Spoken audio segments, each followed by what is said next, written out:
the end of the day, when I left the campaign trail, I knew I wanted to continue fighting.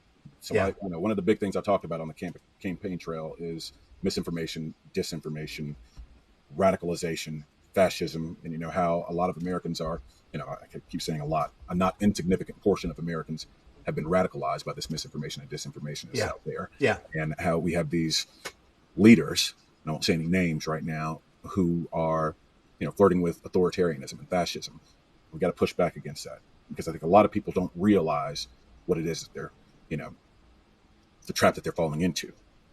So our goal is to, Marcus, that's such an important point. And I'm so glad you said that. Like, I accused MAGA, and I come from MAGA, of being a fascist movement. A lot of people don't know what fascism is, but you just said authoritarianism. I mean, continue. This is scary shit. it really is. I mean, and, I spent a decade in combat zones, in places where you've seen over the course of history what that did to these places. I mean, Yeah. I've, been to 46 different countries across the globe now, and been in some of the worst places you can imagine with my service to the country.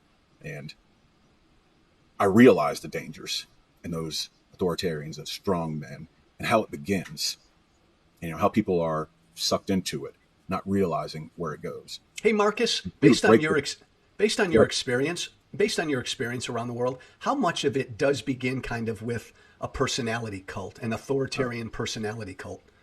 Oh, probably all of it. I don't want to, overstate it here, but probably all of it. Wow. We've got some historians who could probably answer that question a lot better than I can, but I would say it probably all began with. I mean, if you look at Hitler, if you look at Hirohito, Mussolini, yeah, personalities, strong men, came in saying the right things that got people's attention, and next thing you know, they're committing atrocities.